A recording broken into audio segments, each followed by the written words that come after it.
Alright, what's up, chads? Welcome if you're new, welcome back for an OG. Now, today we got a couple of stories out of our hands. We got some good news for the PS5, but we also have Sony doing this to the homies that were living life in the 6, okay? I want you stud muffins to understand that they've absolutely went zig. Multiple release dates were also confirmed for Black Ops, which is a little bit sus, okay? Like, let me put it that way. We also got early beta news for Black Ops, and there's just a ton to talk about, so I just want to get right into it. If you're new here, I cover all the big gaming news, so ganda me the back is subscribe mardo. And our first story is about Madden NFL 21, and understand that my faith in humanity just got restarted, okay? Because as you guys can see, the professionals gave this game a 62, but our experts, the lead experts on the front line, gave it a score of 0.4, and this very well might be the most hated EA game. And you know what, I gotta take some time and I gotta like clap it up for the homies, man. Like, this is just one of the best thing, like, because we're talking about EA, right? Like, next year they're probably gonna add Yo Mama panties in the game and call it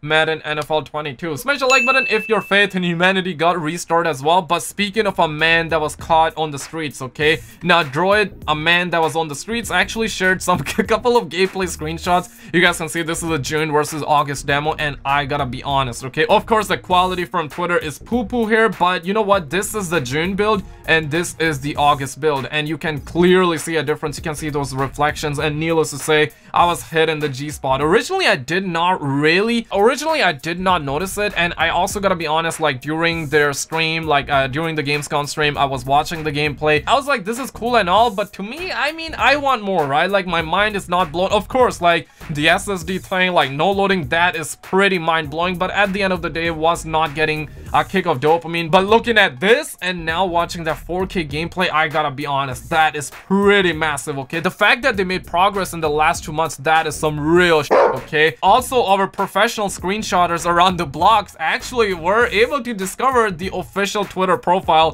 for the Final Fantasy 16. Maybe that's I mean, correct me if I'm wrong, okay? I'm not a professional or Roman numeral guy out here, okay? So Final Fantasy 16 official Twitter profile may have been registered, says WCCF Tech. And according to our professional screenshotters, they discovered that this Twitter account, I mean, you know, it looks like it doesn't look legit, right? But this Twitter account is so far not yet live, right? Of course, the Twitter account has been made and whatnot, but it is not live in a public way, like, let me put it that way. But our professional screenshotters from the front lines, they discovered that it had an email address. They did their quick maps, and they are saying the end portion can actually be squareenix.com because it works perfectly. I'm not sure, man. That's definitely some 500 IQ move. But speaking of some bad news for the PS5, we do have some good news which I want to like talk about in just a second. And I'm not sure if you're gonna take this as a bad news. I know that some of you guys will be like, hey, I don't care, and others will get a dopamine crash. And this news is coming from Ubisoft, okay? And you know what, they've actually removed the line, because you can see that Nibble and you know what, a lot of cameramen out here, they've done massive camera work, okay? Like, we got multiple angles, this and that. So thanks to our cameramen around the blocks out here, because in this post, keep in mind it's coming from Ubisoft out here, okay? And they've actually asked the question, hey man, how does upgrading from PlayStation 4 to PS5 works? And they gave us their answer, and at the bottom it says that backwards compatibility will be available for supported PS4 titles, but will not be possible for PlayStation 3, PlayStation 2, or PlayStation games. And I'm not sure for how long you guys have been subscribed here, but I'm a sucker of backwards compatibility. This is just one of those things. And I remember the hip-hop gamer came on and he said that PlayStation 5 is gonna have backwards compatibility with PS4, PS3, PS2, PS1, and it's gonna be a remaster engine, okay? It's gonna be a remaster engine. And Phil Spencer, I'm pretty sure he was around the block. He probably copied, he probably took some notes, and Sony's like, go pound sand, and Xbox is like, okay, we got you guys those backwards compatibility, you know, come here, we're gonna have those remaster engine. I just wanted the PS3 backwards compatibility, okay, or compatibility. I cannot even talk straight right now. But do you care for it? Do you not care for it? Let me know in the comments below. But speaking of some good news, we're hearing that PlayStation 5 DualSense will allow devs to use in-game sounds for generating vibrations. Now this is pretty big, okay? Like, not every day you hear like stuff like that. And we're hearing that a recent interview with one of the researchers who has worked on PS5's DualSense reveals interesting facts about the controller's vibration algorithm, and says that this might be a deep technology article a little bit, but it's interesting to find out how Sony's tech veterans have approached the vibration system in PS5's DualSense controllers. A new interview with Sony's tech team reveals that that the devs can trigger the vibration patterns by in-game sound effects. And listen, man, that's gonna be massive, okay? Like, I don't even want to think about it. I'm pretty sure that a lot of people will be like,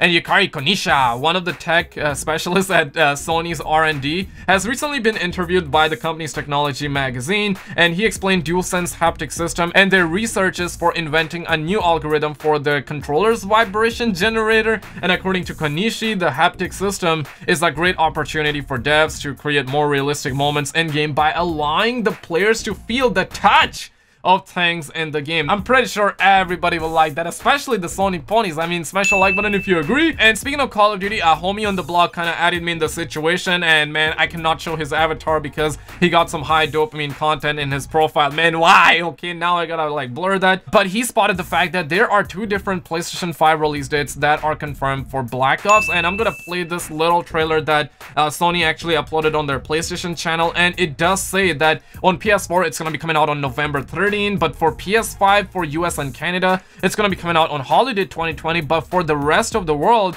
it's gonna be late 2020. And of course, there's this leak going around that says that Japan is gonna be getting 1 week early compared to the rest of the world. I mean, US and Canada will get it on November 20th. Of course, November 20th, and this right here is just a rumor at the end of the day. But the fact that now this trailer says that it's gonna be coming out later on, of course, we're just following the breadcrumbs, right? And I'm like, hey, just release the goddamn price. Release the official release date, okay? They're taking way too long, and I'm pretty sure a casual bobber on the lounges will definitely be confused by this. But don't be confused. I mean, it's definitely gonna be in November, all right? Let me put it that way. But now, by this report, it's confirmed that the rest of the world will be getting the copy of PS5 and PS5 a little bit later compared to the US and Canada. So let me know your expertise in the comments below. But speaking of Black Ops beta, okay, we also have a teaser video that I want to show you for the multiplayer ride. And previously, this was leaked by a Saudi Arabia GameStop equivalent store ride. They also said it's gonna be October 8th, but now I guess it's official, right? Because it's coming from Call of Duty WW store, and you can see that they have put out like Black Ops standard edition in the game. And right here in the description, it does say that it's gonna be coming out on October 8th, first on PS4. And I talked about the alpha recently that was data mined, and that's like found in the game files, which I obviously cannot show in the video, like otherwise YouTube or Activision will send this video to YouTube heaven, right? But there's probably gonna be an alpha as well. Of course, treat that as a leak, but it's been found in the game files. So if we're gonna get alpha, that's probably gonna be before October 8th, because they're gonna reveal the game on September 9 and dropping the beta like a month later. I mean, there's got to be something beforehand, right? So I think alpha makes sense. And speaking of a new teaser, this is the teaser we got for Call of Duty Black Ops, and of course I got the Black Ops logo. It's a 10-second logo or 10-second video, and it does confirm that we're gonna be getting 4v4. So maybe that's the mode that we're gonna be seeing in alpha. Just food for thought, but this is speculation, so keep in mind. And of course, it's about Call of Duty League that's gonna be coming out in 2021, but of course it's also about Call of Duty Black Ops. We had a 2v2 alpha for Modern Warfare, so who's to say we're not gonna get it for Black Ops as well? Just some food for thought. Let me know your expertise in the comments below. Like and subscribe. I'm gonna keep a chat muffin like you in the loops.